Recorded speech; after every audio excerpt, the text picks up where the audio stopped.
Hoy exploraremos el capítulo número 4, la élite revolucionaria y las inversiones extranjeras en el sector público, elaborado por el doctor José Alfredo Gómez Estrada y publicado en el libro Baja California a 100 años de la Revolución.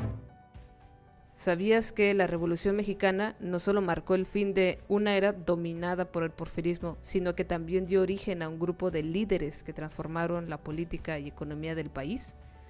Estos líderes, conocidos como el Grupo Sonorense, no solo consolidaron el poder político tras el caos revolucionario, sino que también moldearon las bases de una economía que sigue marcando nuestras decisiones. Hoy exploraremos cómo la pragmática y a veces controvertida visión de estos líderes marcaron la relación entre México y el capital extranjero. Trataremos de reflexionar sobre algunas preguntas clave como ¿qué precio pagamos por la modernización?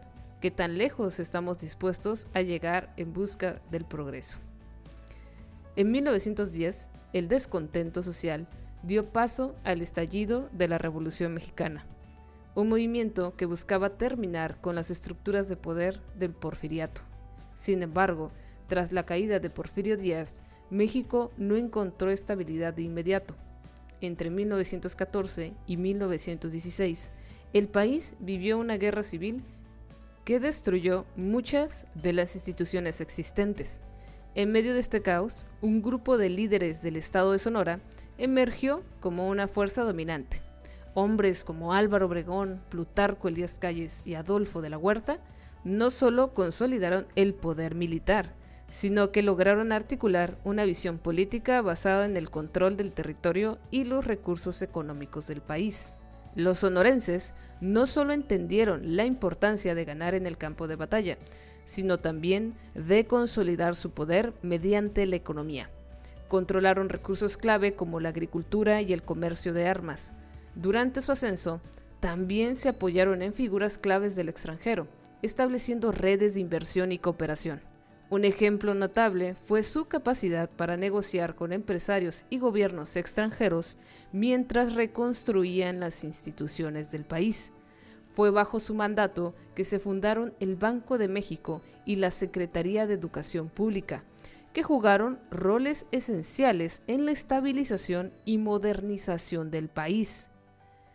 Así, a lo largo de los años 20, el grupo sonorense impulsó un discurso de moralización, con campañas en contra del alcoholismo, el juego y otros vicios, como lo hemos visto en un video anterior de Punto Semántico. Sin embargo, estas iniciativas convivían con la realidad de que algunos de sus miembros obtenían grandes beneficios de los casinos en Baja California, financiados en parte por capital extranjero. Álvaro Obregón, por ejemplo, promovía la importancia de una vida sana mientras permitía que figuras como Abelardo L. Rodríguez explotaran el turismo de juego en la frontera. Esta contradicción no solo reflejaba las tensiones internas del grupo, sino también los dilemas éticos del poder.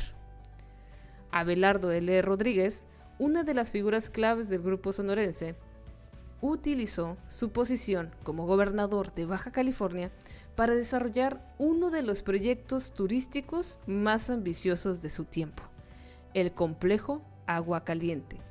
Este proyecto, que incluía un hotel, un casino y un campo de golf, fue financiado principalmente por empresarios estadounidenses que buscaban escapar de las restricciones de la ley seca en su país. Rodríguez defendió el proyecto como una forma de modernizar la región, pero también usó su influencia para beneficiarse personalmente, estableciendo un modelo de desarrollo que priorizaba los intereses privados sobre las necesidades públicas. Con la ley seca en vigor en Estados Unidos, Baja California se convirtió en un paraíso para el turismo y el juego. Los casinos se construyeron no solo como espacios recreativos, sino también como símbolos de la capacidad del gobierno mexicano para atraer inversión extranjera. De ahí podemos llegar hasta el llamado Spring Break, como lo conocemos todos en Baja California, donde estudiantes universitarios, gracias a su tiempo libre, se pasean por las calles de Tijuana, Rosarito o hasta Ensenada. El éxito de estos negocios también han planteado preguntas difíciles. ¿Quién realmente se beneficiaba de estas inversiones? Mientras el gobierno de Abelardo L. Rodríguez afirmaba que los casinos generaban empleo y modernización, como hasta la época, gran parte de los ingresos terminaban en manos de empresarios y políticos locales. La compañía mexicana de Agua Caliente, encargada de gestionar el complejo turístico, recibió importantes inversiones de Estados Unidos. A cambio, el gobierno mexicano otorgó concesiones que garantizaban el control extranjero sobre aspectos claves del proyecto. Este modelo de negociación fue replicado en otros sectores, sentando un precedente en la relación entre México y las potencias extranjeras. Si bien estas inversiones prometían modernización, también comprometieron la independencia económica del país. Abelardo L. Rodríguez, en sí, promovió proyectos de infraestructura como la presa del río Tijuana, argumentando que beneficiaría a la región. Sin embargo, estos proyectos estaban diseñados principalmente para apoyar los negocios turísticos y no para atender las necesidades de las comunidades locales. Esta exclusión no fue accidental, fue una estrategia deliberada para priorizar los intereses privados en un contexto de recursos limitados. Las inversiones extranjeras y los proyectos emblemáticos como Agua Caliente no fueron posibles sin una compleja red de sobornos y favores políticos. Permisos especiales, exenciones fiscales y protecciones legales eran concedidos a cambio de jugosos acuerdos entre funcionarios y empresarios.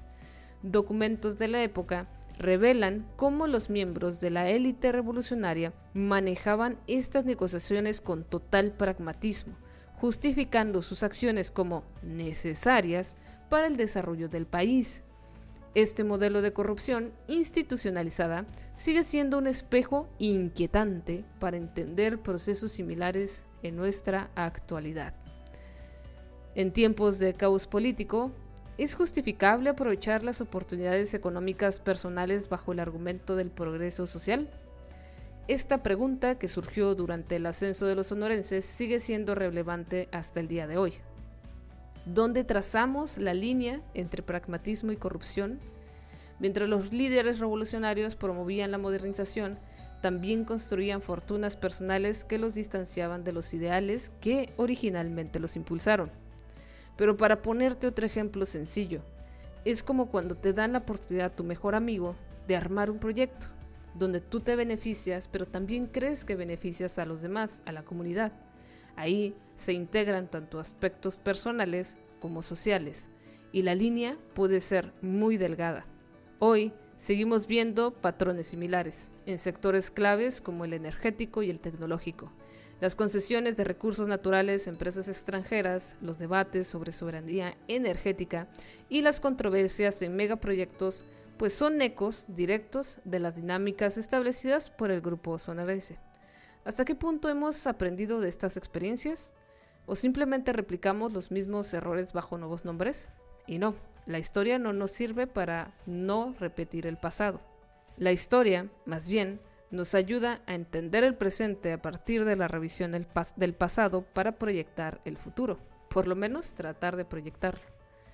Cada decisión de abrir la economía a la inversión extranjera implica un delicado balance entre desarrollo y soberanía. Durante la época de los sonorenses, este debate se centró en sectores como el turismo y la infraestructura. Hoy lo vemos en temas como el control energético y las industrias tecnológicas. La historia del grupo sonorense y su relación con el capital extranjero no es solo un episodio del pasado, es una lección para el presente. Sus logros y errores nos invitan a reflexionar sobre cómo construir una economía sólida sin comprometer la independencia nacional. ¿Qué opinas de las decisiones del grupo sonorense? ¿Fueron visionarios, pragmáticos o representantes de una élite que priorizó sus propios intereses? Más importante aún, ¿hemos aprendido algo como sociedad? Quiero escuchar tus ideas. Comenta, comparte y construyamos un debate abierto para entender mejor nuestra historia y nuestras decisiones colectivas.